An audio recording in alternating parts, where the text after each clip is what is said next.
The corridors of Windsor are silent tonight, too silent for comfort. Outside, the winter wind stirs the fallen leaves across the gates of Royal Lodge. A home that once symbolized privilege and permanence, but now feels like a gilded exile. Inside, behind shuttered windows and thick velvet curtains, one man is said to be living through the longest nights of his life.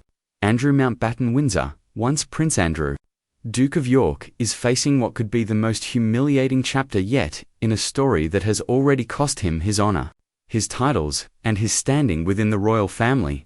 The past, long buried under layers of privilege and silence, is once again knocking on the palace door. And this time, it's coming from Washington. Before we dive in, there's something I need to share with you. Over the past few days, thousands have watched these stories unfold, but most haven't subscribed. If you're one of them, I invite you now to join us.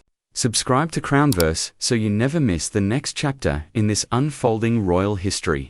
The latest development in the never-ending Epstein saga arrived not through a tabloid, but through the cold, formal language of a U.S. congressional letter, dated November 6, 2025, and co-signed by 16 members of the House Oversight Committee. The document was addressed directly to Mr. Andrew Mountbatten Windsor. Its request was clear, or perhaps its warning was. The committee, investigating financial records linked to Jeffrey Epstein's criminal network, invited the former prince to appear for what they described as a transcribed interview. Among the evidence, they said, were financial notations marked massage for Andrew. For the committee, this phrase raised serious questions.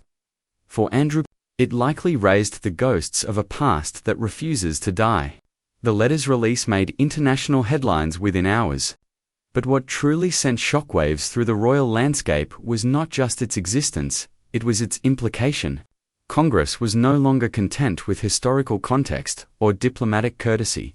They were reaching across the Atlantic, calling on a British royal, now stripped of his status, to account for his relationship with a convicted sex offender. The symbolism was staggering.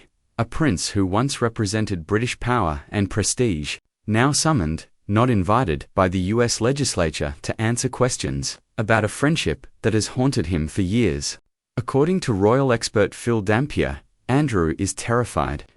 Terrified, not of the letter itself, but of what could follow if he responds or if he doesn't. Dampier told The Sun that Andrew fears setting foot in America, believing he might face arrest or extradition. "It's as likely as me flying to the moon," he said bluntly when asked whether the disgraced royal might appear before the committee. It is, of course, an opinion, a vivid one, but it captures the atmosphere surrounding Andrew's private life, one defined by fear, isolation, and perpetual anticipation of the next blow. That fear, experts say, is not entirely irrational. While the House Oversight Committee cannot compel a foreign citizen to testify, the optics of refusing could be catastrophic. It would confirm what many already believe, that Andrew, now deprived of every royal privilege, has something to hide. Yet appearing could be even worse. Any testimony, however carefully worded, could revive dormant investigations, reopen old wounds, and potentially place him back under legal scrutiny in the United States. The former prince is cornered. Silence damns him. Speaking could destroy him. The royal family, meanwhile, has adopted its usual stance of strategic distance.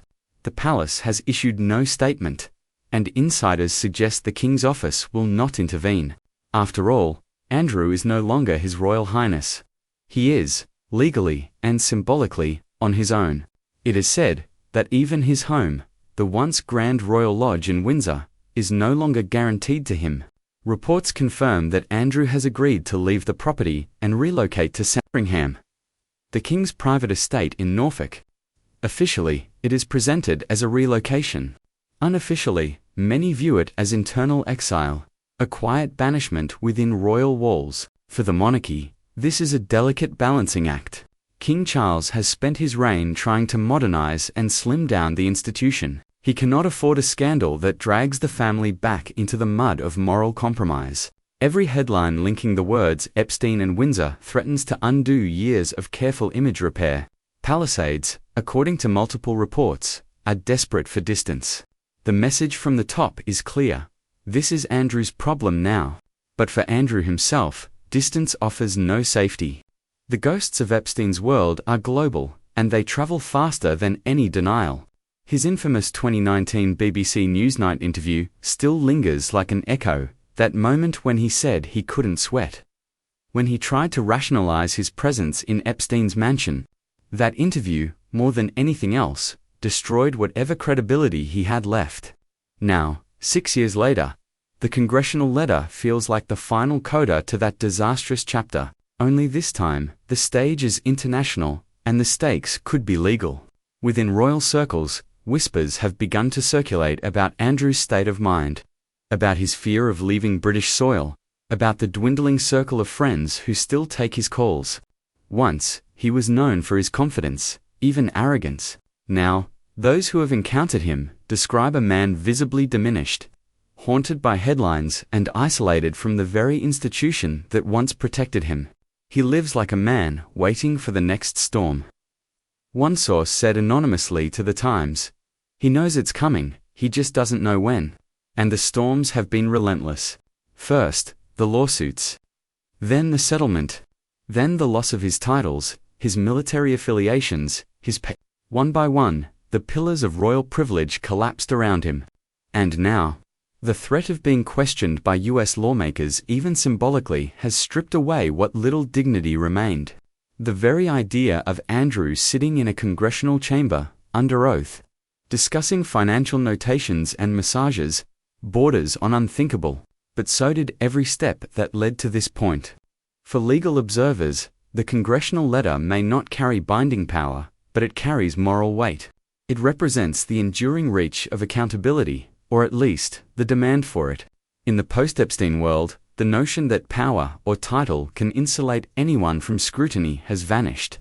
For Andrew, who once moved effortlessly between royal banquets and private jets, that realization must be unbearable. In the eyes of the world, he is no longer a royal, he is a man under question. And yet, beneath the scandal, there lies a more tragic story, one about fear, pride, and the slow disintegration of a man who once believed himself untouchable. Those who have known Andrew for decades describe him as impulsive, loyal to a fault, and deeply resistant to criticism. His friendship with Epstein, they say, was born not of malice but of blind trust, a trust that became his undoing. Whether one believes that or not, the outcome is the same. A man who once commanded respect now inspires pity and discomfort in equal measure. What makes this moment different from every previous scandal is the tone. The letter from Congress isn't emotional, it's procedural, bureaucratic, surgical. There are no tabloid adjectives, no moralizing, just a calm request for answers. And that, perhaps, is what terrifies Andrew most. Because the language of bureaucracy is the language of inevitability. It doesn't shout. It builds a record. It creates a paper trail. And for a man whose every defense has been about avoiding confrontation, this trail leads to places he never wanted to go. Meanwhile, the royal family moves on. Prince William continues his work in Rio with the Earthshot Prize, highlighting innovation and climate progress. King Charles appears publicly, handing out honors to David Beckham and other figures. Queen Camilla smiles through ceremonies and receptions. The message is clear: the monarchy endures. The family's machine grinds forward, even as one of its own falls away. Andrew's crisis has become background noise, a faint echo behind the polished facade of continuity. But, behind closed doors, the discomfort lingers. Every mention of his name reopens old wounds. Every new revelation risks undermining the king's project of modernization. For royal historians, the comparison to other disgraced figures is inevitable. Edward VIII abdicated for love. Margaret was silenced by scandal. Harry walked away by choice. But Andrew's fall is different. It wasn't a romantic rebellion or a generational clash. It was moral collapse under the weight of modern scrutiny. He didn't leave the institution. The institution left him.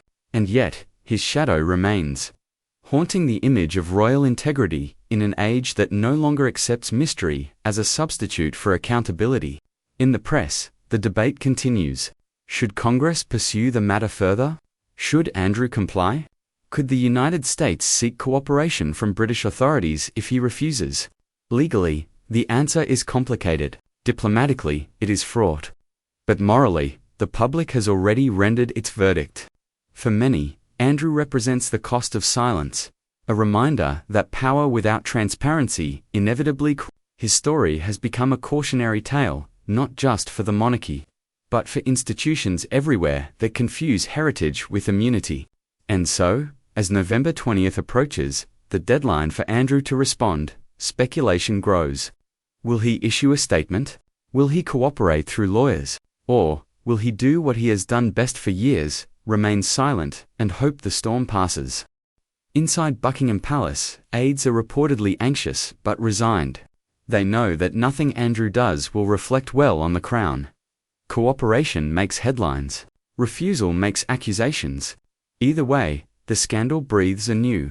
Perhaps that is what truly terrifies him, not the letter, not the committee, but the realization that there is no version of this story in which he emerges unscathed. His name, once synonymous with royal service and naval distinction, has become a byword for scandal. His portrait, once displayed proudly in royal halls, now gathers dust in the archives. The man who once walked beside the Queen at state banquets, now walks alone on private estates, a ghost of privilege wandering the ruins of reputation. And yet, there is something almost Shakespearean about it all. The fallen prince, stripped of titles, exiled within his own kingdom, haunted by choices that cannot be undone. Fear, in the end, is the most human of reactions. It reveals vulnerability beneath arrogance, loneliness beneath luxury. Perhaps that is why this story endures, because behind the headlines and accusations lies a man facing the one thing even royalty cannot escape: consequence. So what happens next? If Andrew refuses to testify, the matter may fade legally but remain alive in public memory. If he agrees, the world will watch every word, every gesture, every pause. Either outcome reshapes his legacy forever. For the monarchy, the stakes are equally high. Can a family built on dignity withstand another wave of shame? Can a modern king separate duty from blood? As the world waits for Andrew's answer, the silence from Windsor grows heavier. The letter from Washington still sits unanswered, the paper crisp and uncreased. Perhaps on a desk somewhere inside Royal Lodge. Outside, the nights lengthen, and the winds of November rattle the windows. In that sound, one can almost hear the echo of an empire's oldest lesson. Power may shield you from the crowd, but not from history. Because history, like Congress, eventually comes knocking.